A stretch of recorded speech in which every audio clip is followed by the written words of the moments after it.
All right. Good night, everybody. We're over. No. Good evening. Tonight's demo is going to be Tom Crosby, and he's going to be doing a winged bowl with 3 wings down, 1 wing up. Yeah. And I'm going to let him take it away. Tom?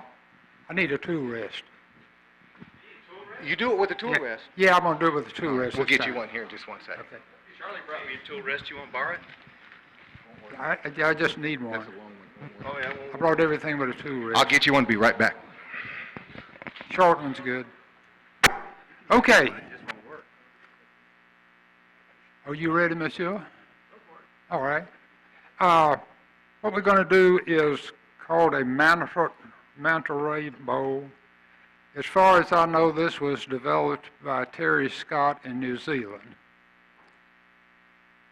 I don't do mine exactly the way Terry does his. What he does is he turns it the bottom first, and he gets that, and he puts a dowel from here to here with glue, hot melt glue, so those don't break off, and from there to there. And then he turns this inside part. I turn this first, and I don't use dowels, and so far I haven't had any of them break off. One of the main things you have to worry about, to be light, is your piece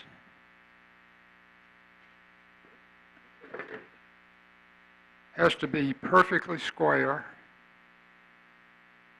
and you have to have this perfectly centered in the piece.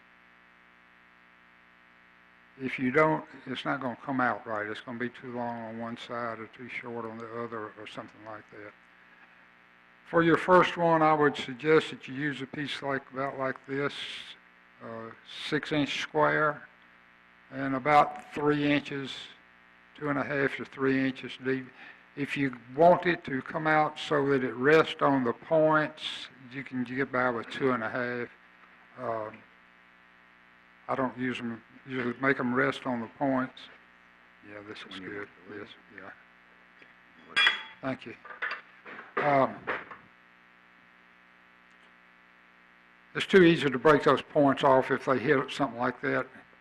I'm going to pass this around so you can see how this does. So I say you take your skew and you turn this inside, and then you take a gouge and turn this part. You have to turn it back and forth, of course. That's really all there is to it. The hollowing is just like hollowing out of any bowl or whatever. So it's really a simple thing to do.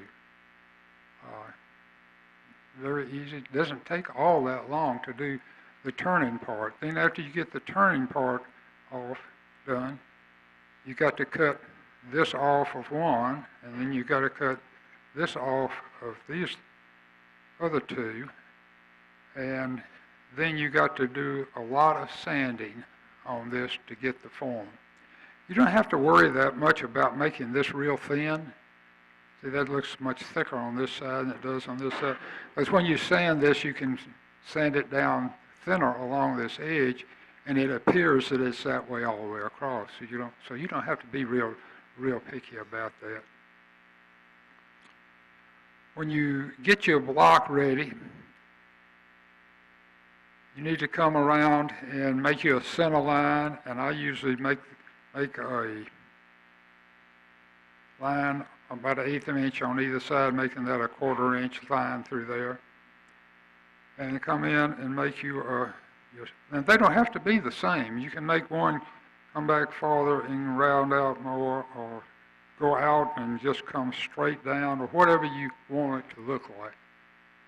But you need to put something like this with the real dark, so when you're mounted and it's turning, you'll still be able to see that. I've got a line here. I'm going to cut this part back down to about here, so that, actually I put that on the wrong side. Anyway, so you'll have a ring here which will become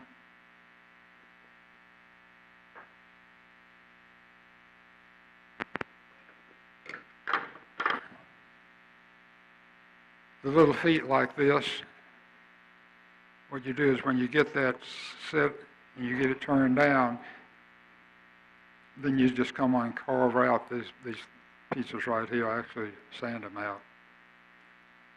So I will probably just get to this point in this length of time. It takes a while to do some of that. So if somebody wants to pass this around, everybody can look at it if they get it to see it.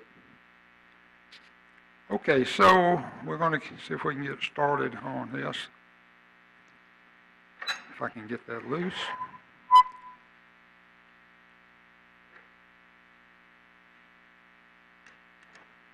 And it doesn't really matter which part you start on. We'll put it on this way to start, because I've got this edge here marked to cut down, and I'll do that to start with.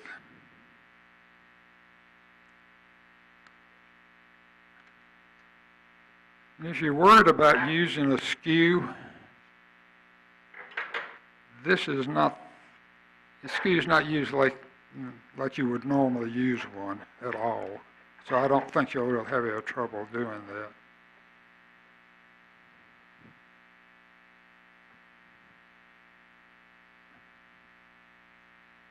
Oh, that's loose.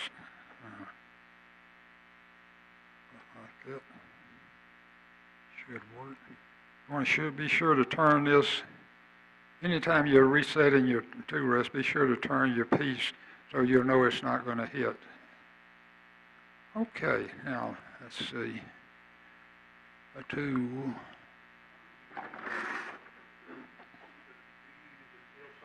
No, I don't use that at all. We'll get that out of the way.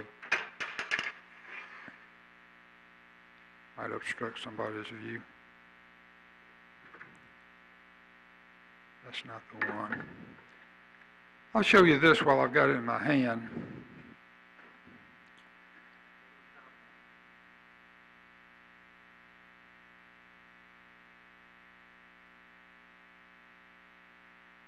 This is the way that I sharpen the tool that I cut the wide part out with.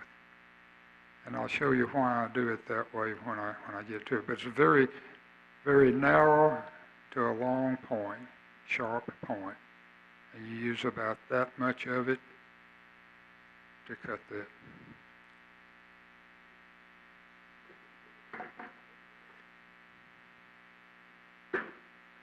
That's kind of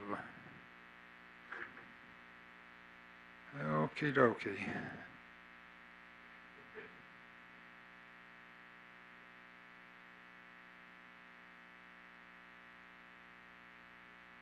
Well, that's what it does come out farther. Okay.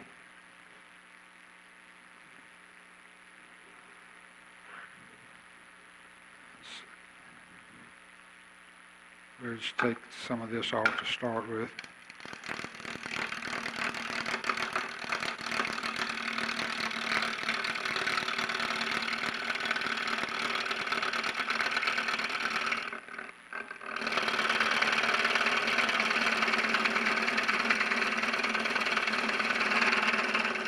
You want to check and make sure that you got it in the lathe so that it's running true. I checked these real close before I bought it.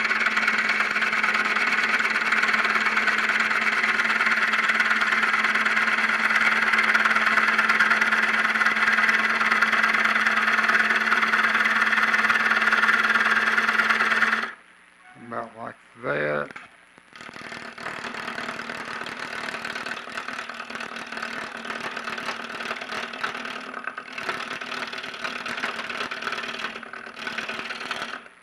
Forgot something, didn't I? I don't want to carry all that home with me.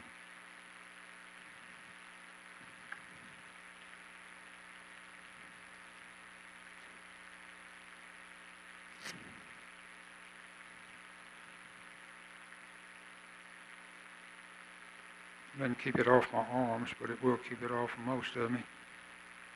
This thing is old, as you can tell by looking at it. I did wash it one time, though. It's really neat. You get super glue on it, you can just kind of roll it a little bit, and it'll pop off. That's it. Okay. I forgot one thing I was sure I was going to bring. If you have a piece of black paper that you can put down under this, it will make your stuff show up a lot better, especially when you start to the cuts on the bottom pieces.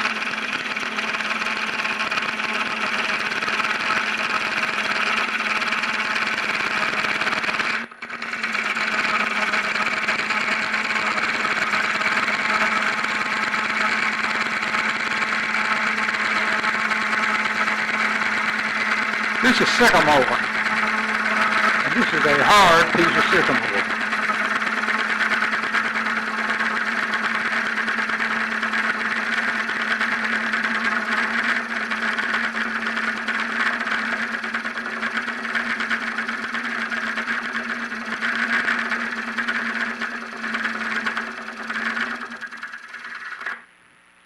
Now, let's see.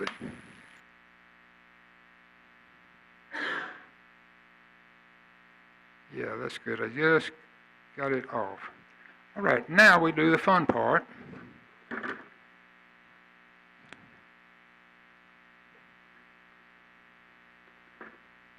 Which is the skew. Yeah, I know, it's a skew. But this is a little bit different. Just a little bit different. Looks like that'll be about right. Sycamore.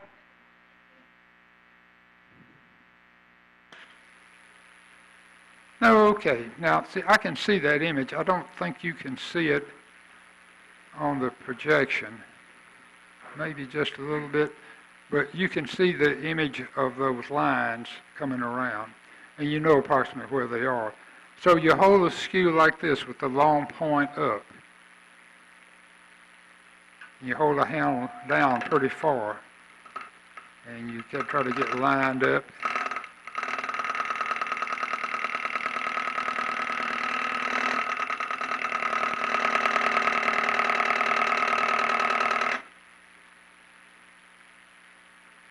And that projection down there is not helping me. Can you kill that?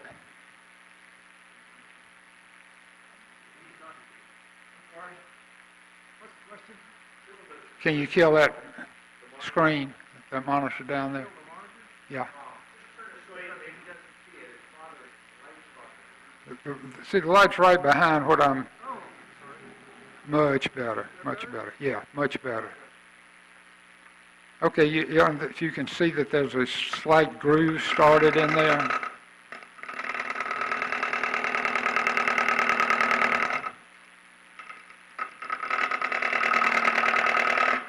You get that started, and then you come around, and you present this tool straight up and down.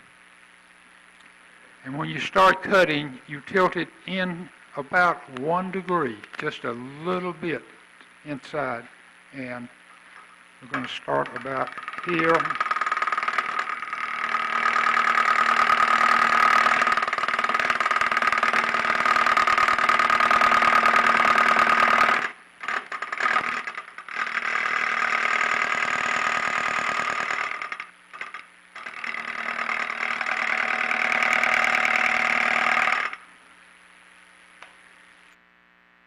And we're getting a cut like that.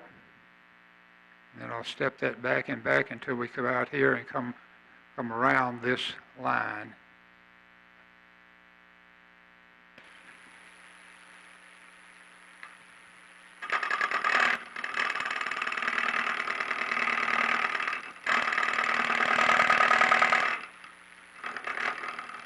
You don't want to try to take off much at a time.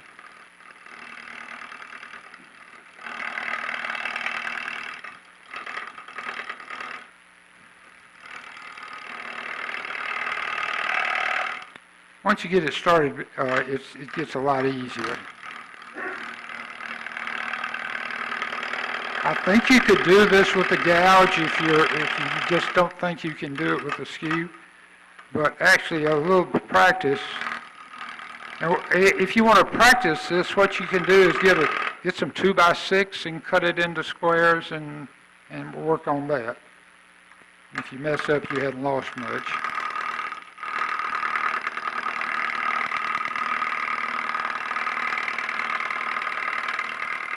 One of the things that kind of surprised me about these is how big a chunk of wood it takes to make a block like that. If you got 6 inches, that means you got to have at least a 12-inch diameter. Well, that just gets you to the center line, and you need a couple of inches that you can cut out for the pith. So you're looking at a 14 and 16-inch diameter block that has no bad places in it.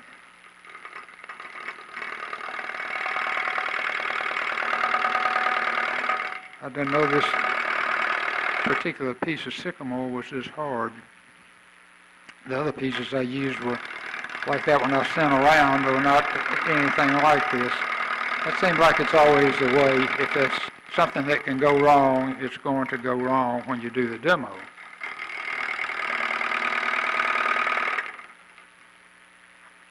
Okay, let's see. You need to stop pretty often to see where you are.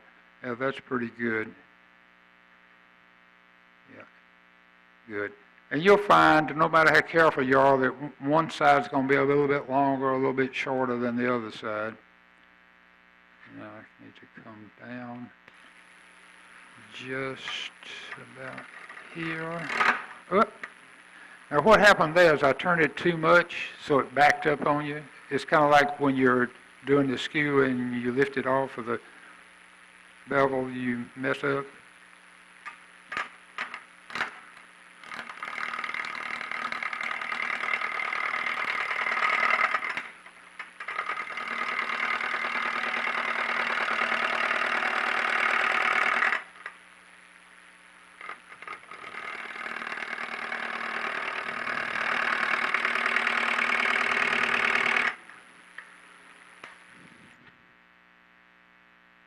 Cut a little bit more than I wanted to there, but it's okay. Alrighty. Now we do the other side.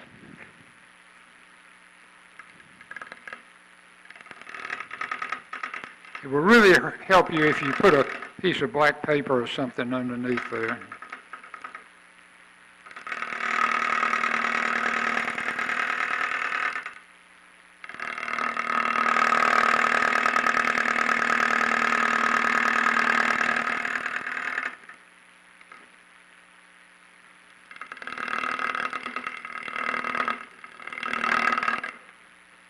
You have to have a good grip on the tool wrist also.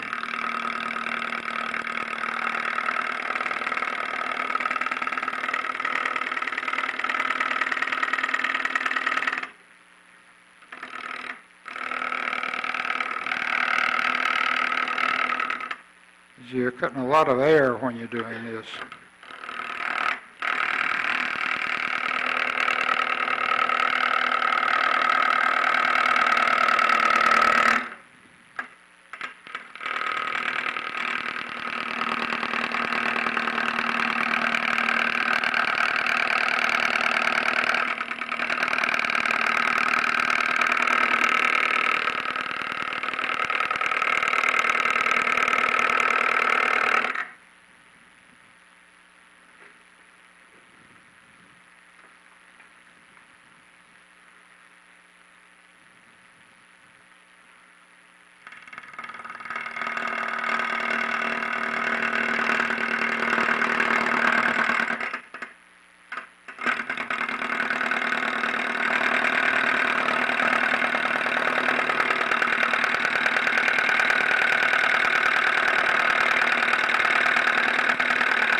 Okay, that's probably about good enough. I need a little bit more there and a little bit more there.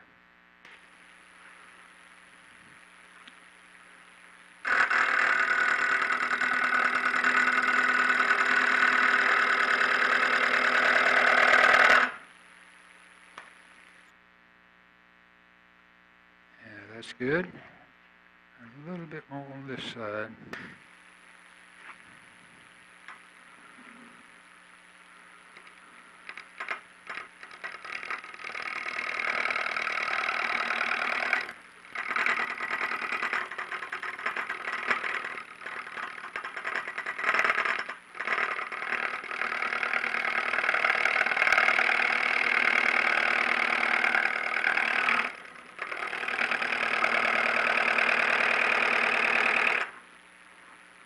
And that ought to be good enough. When you're laying this out, if you use like 6 inches, which I would suggest you use for your first one anyway, you can make them bigger. You want to leave about 3 inches in between where this comes together here. You can run it farther, but the more you run it, the more difficult it is to get this part to match up. So now we're going to start, since it's in there this way, we'll start doing this side.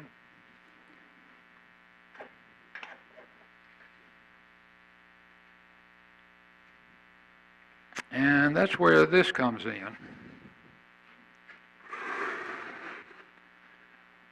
What I'm going to do is go straight in here and then cut across like so, and step it in and across till you get down to where you're going to go. At the same time, you will be working on the shape on this side. So,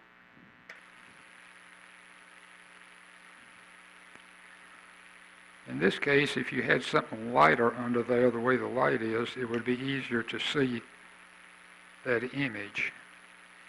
But start back just a little bit from the edge farther than you intend for it to be. You hold this just a little bit that way. Actually, you can hold it flat and it works just as well. And you're doing mostly just a scraping cut and pushing that over.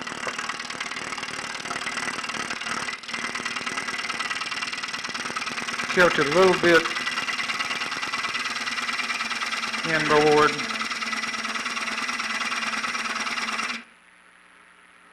And you roll it over so that the flute is closed and very easily slide it back until you hear that touch.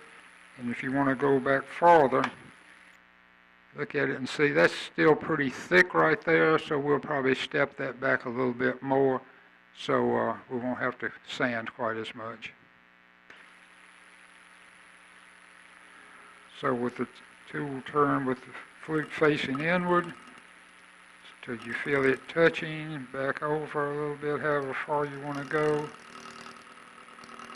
Go kind of straight in and then pull it over towards the center a little bit. Right here you can see the outline of the edge there, so you know where you're going. And you don't go in too far, and then you push it across.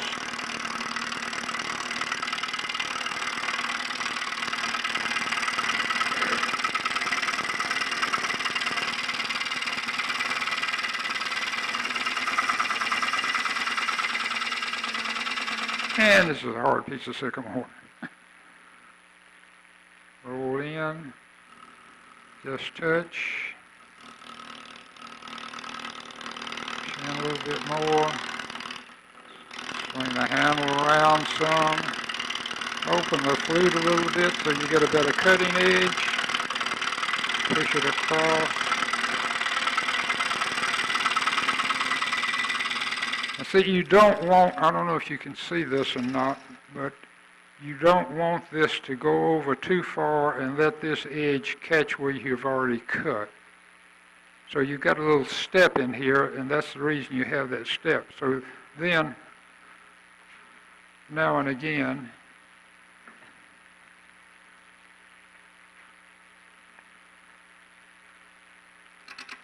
you take one and come over here.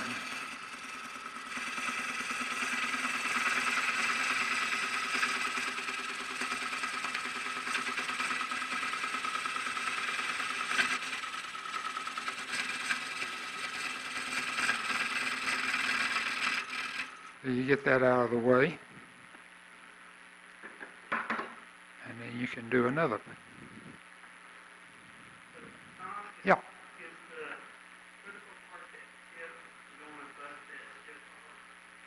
I find this works better than something that's rounder for me. You got a lot better control because you only got that little point sticking in there. And if you can control which way it's cutting pretty good with this edge. So it's worked better for me. I've tried it with a regular grind on it. And the regular grind kind of cuts too much at a time, and you don't have as good a control over this outside. See, the idea is I don't want to push the wood that way at all because it's thin. And it'd be easy, if you put any pressure on it, it would be easy to break it off. So I use this to get in, that point to get in a little bit and then push it across this way. So there's really no pressure on this outside edge here.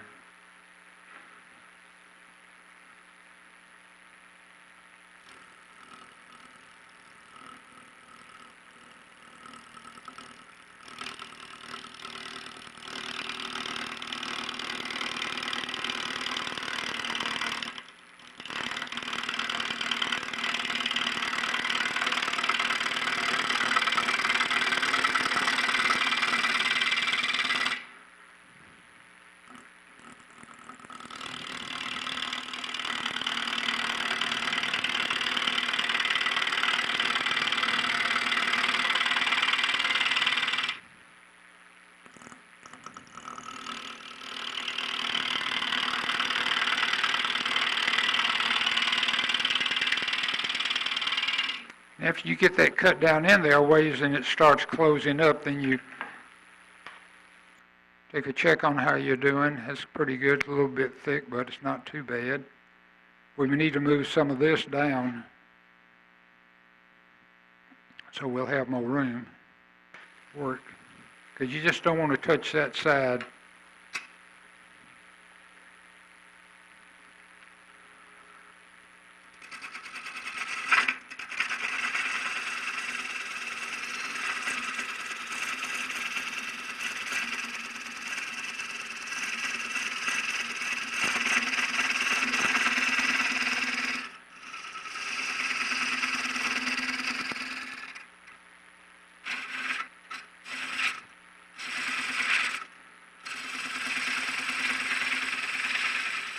You want to be very careful that you don't let that slip off and hit those wings because they'll be gone.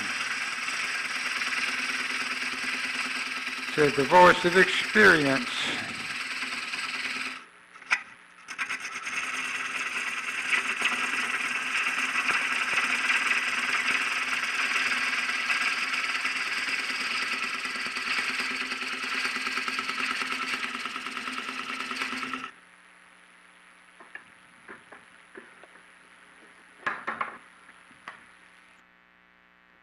Yeah, we're getting pretty close. We can come back and take a little bit more out of about there.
Not quite as bad as watching paint dry, but close.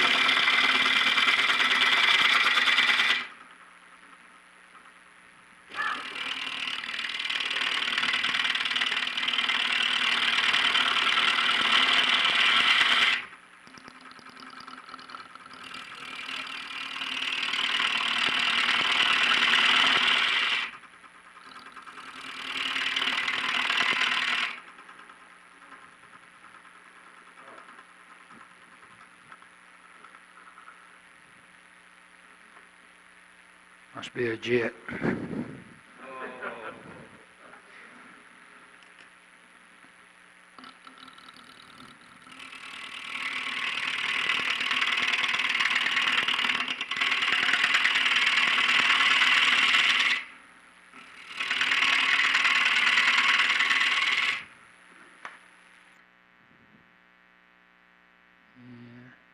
down pretty good.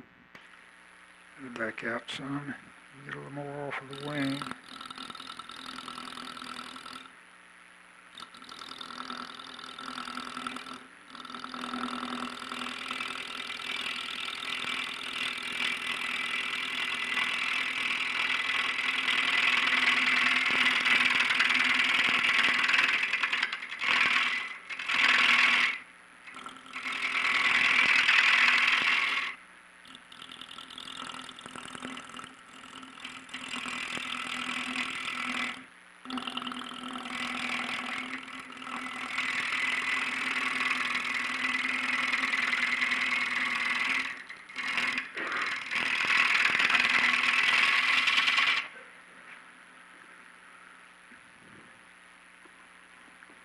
A little bit more out with this, I believe. Yeah, we need to go down to about here.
You could do it with green wood. I don't know how much warpage you'd get in these after it starts drying, but it might not make any difference.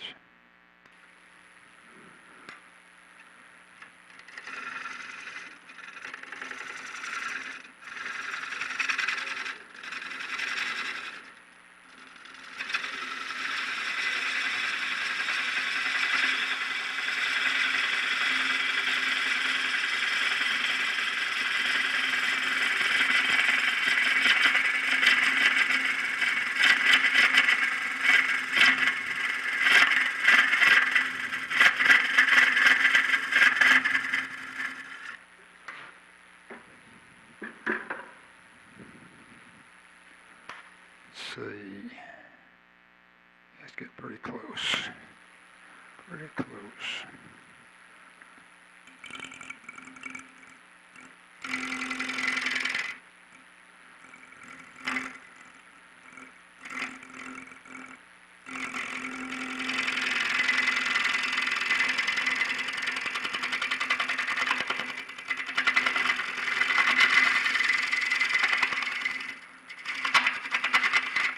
The reason this bounces so much right here is because you're not having the cutting edge supported. It's more of a scraping move.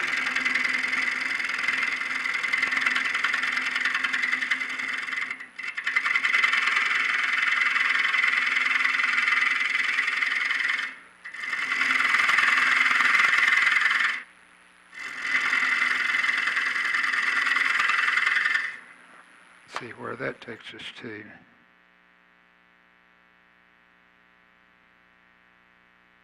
That should be good. Just need to cut this part down some now.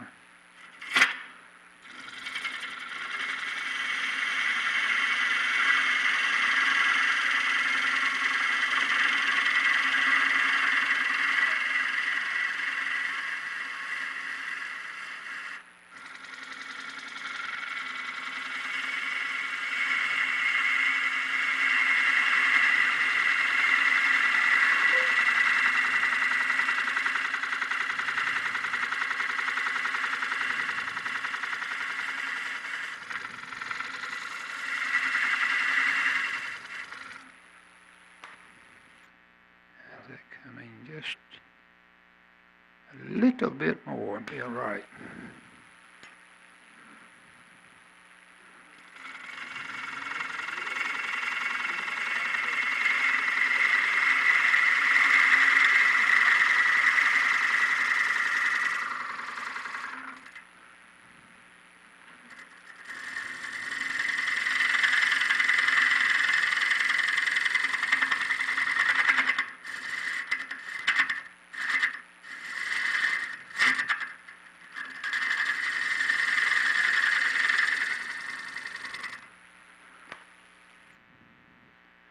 Okay, that's pretty good. What you want to do is kind of try to get this so it's not much of a curve right in here. So you have to come back and square that off a little bit. But that little bit there doesn't matter because you can sand that out when you start the rest of it. Okay, now the thing is, how rough is this? And that's come out pretty smooth. There's one pretty good ridge right there. If you have enough confidence, you can take like a spindle gouge and come in and come around kind of in steps and keeping the round part, and you can smooth that out in there if you think you're good enough. Sometimes you are and sometimes you're not. The main thing with this cut is you've got to hold your mouth just right.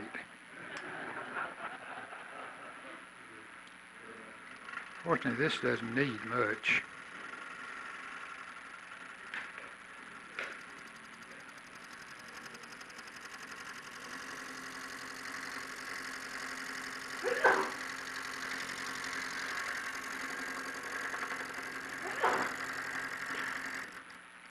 Then you have to move over a little bit because you don't want the edge to touch the wood.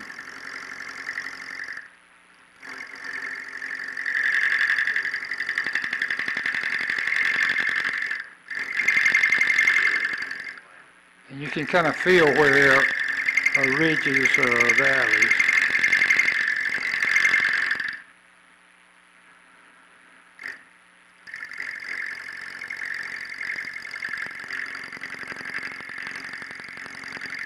And you don't have to get it too perfect because you are going to sand that.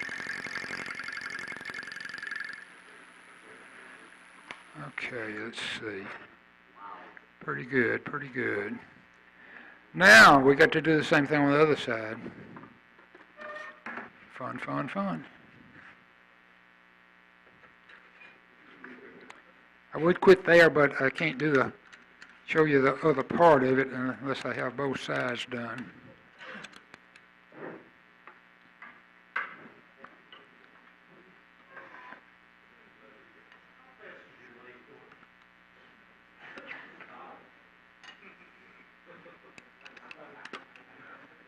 What's the RPM when you're turning? As fast as you can stand.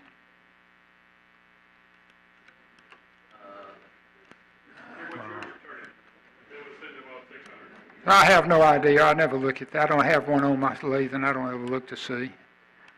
It's really what you can control. If you're cutting air like this, the faster you can turn it and be comfortable, the better off you are. The less chance you have of getting a deep catch or something.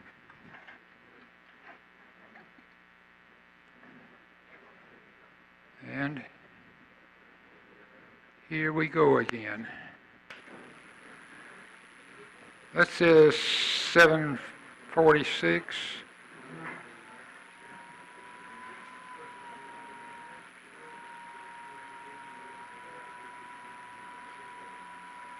$10.10.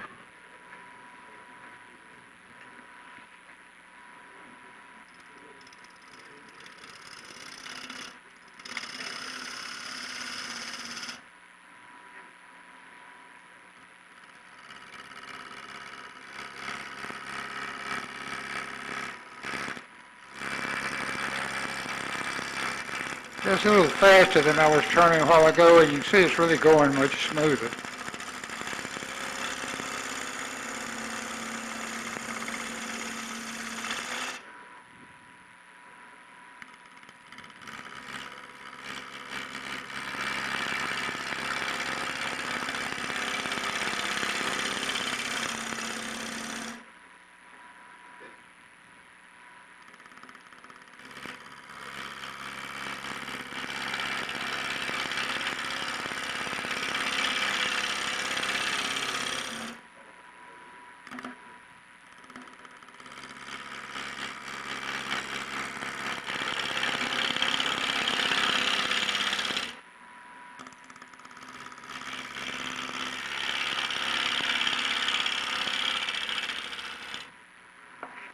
You don't want to get that edge catching.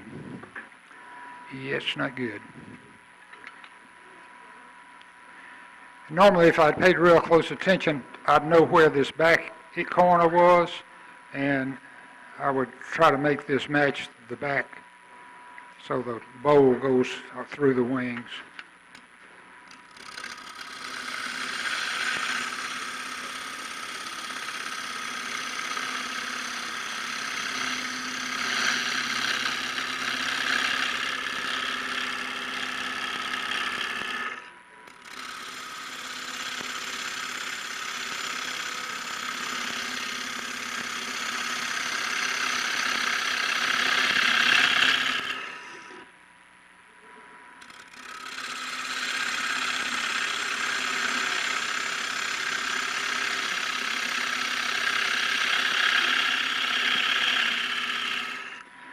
And you can do this, you know, with the cover on it, or leave it open, or cut this whole thing down to straight across and just put a small hole in it, or it's just, you know, whatever you decide you want it to look like.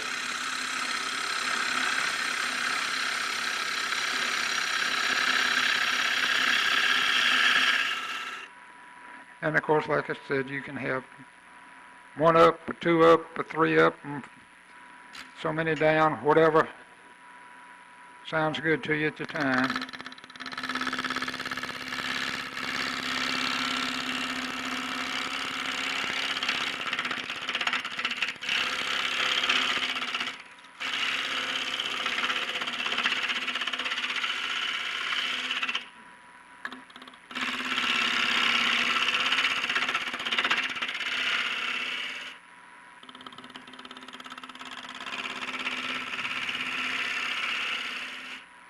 Yeah, let's see how we're coming.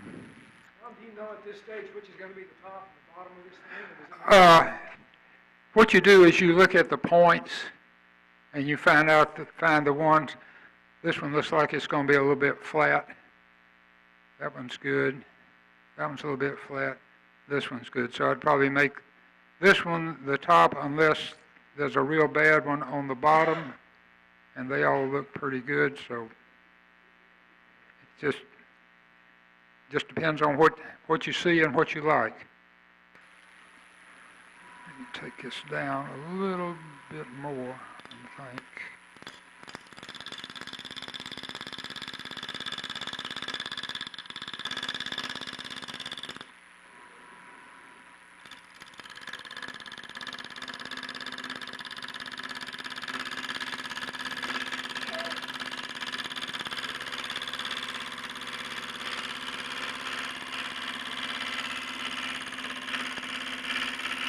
I said it's not real critical how thick you make the wings.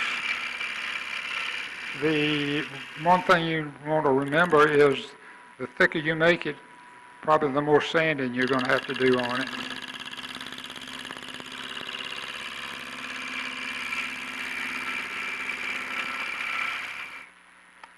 How's the time running? Yep. A few minutes.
Just a little bit more and it'll be fine. Off of this side.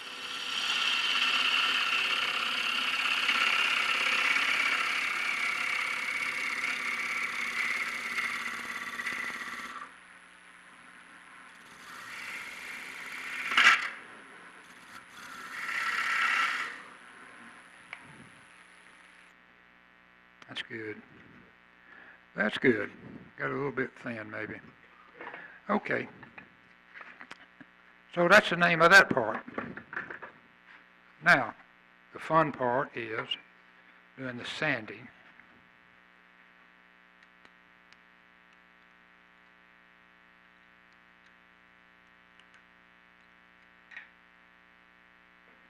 Has most everybody seen the one I'm passing around?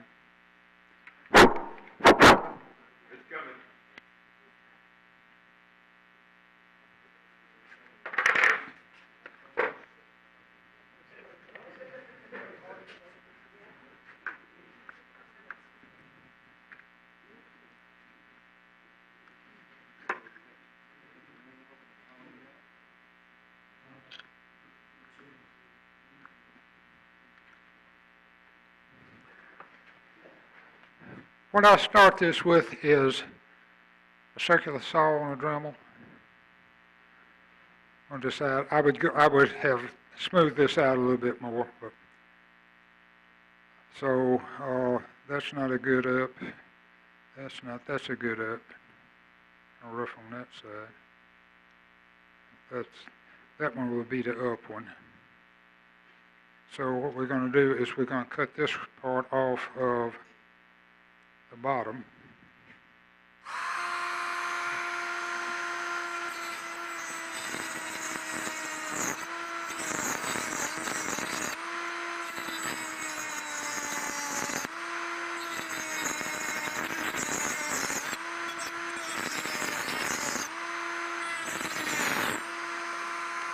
So that means that we'll cut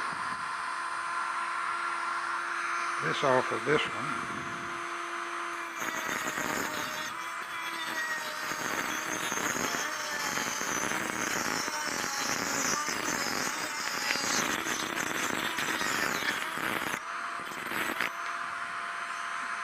And we got one up and one down. Is that a metal, or is that a fiber bracing? No, that's a saw. That's a metal. Is it fiber or is it Is it steel?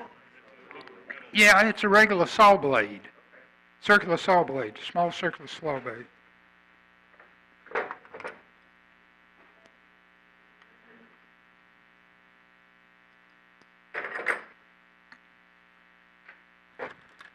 I never trust tightening these things with my hand. I've had too many of them come loose. This is a little drum sander with a 60 grit paper in it. So then you come along and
when you get it about like that, you can take a disc sander and go over it and smooth it down real easy. The inside parts are the parts that are hard to sand. You can sand them with this. You can sand them with like a 1-inch disc sander pretty good. If you get it to the right angle, you can get it behind there and do that. The other thing you have to do is you want this to come up to a point, so you take off some of this.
And you can see how you can change the looks of it from this to this or finer, just by sanding off that edge.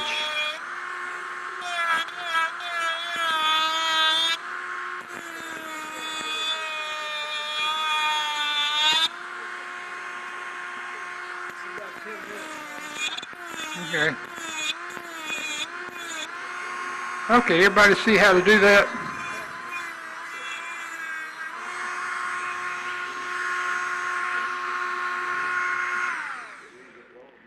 And that's really all there is to it. It's a lot of sanding. You can change the way it looks quite a bit by doing the sanding. Like I said, don't be afraid to use the skew on that cut. it's easier than trying to use a gouge. You can use a gouge, but you're going to have a lot more sanding in here because you can't get down to a fine point like you can. With the gouge, you can't get to that deep cut in there like that. The skew is not bad. It's not like using a regular skew the regular way you do it. So try it at least a couple of times, maybe 9 or 10. The skew is so good for what it does, it's not good for anything else.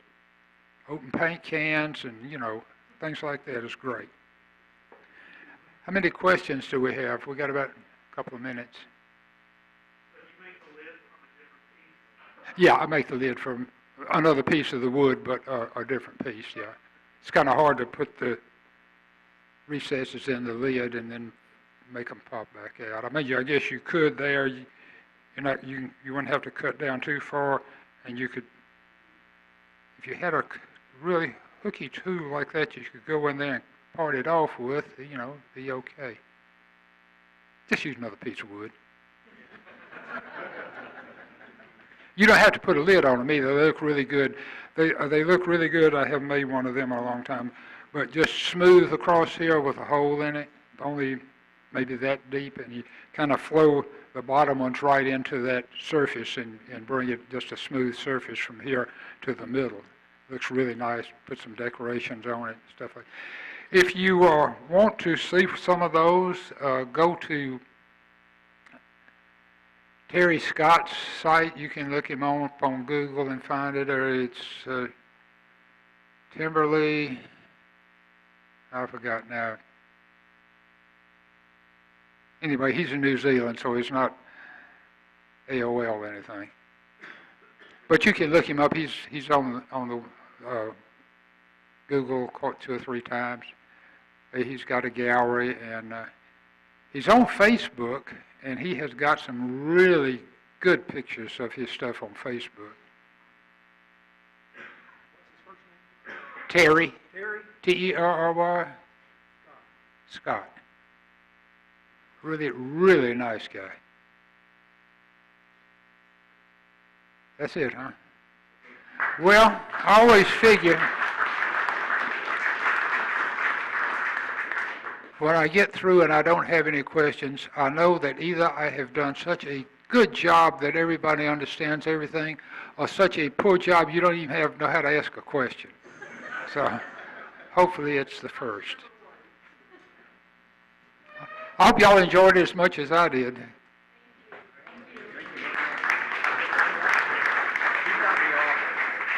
If we can get a few people to help us pick up the chairs and clean up, it'd be great.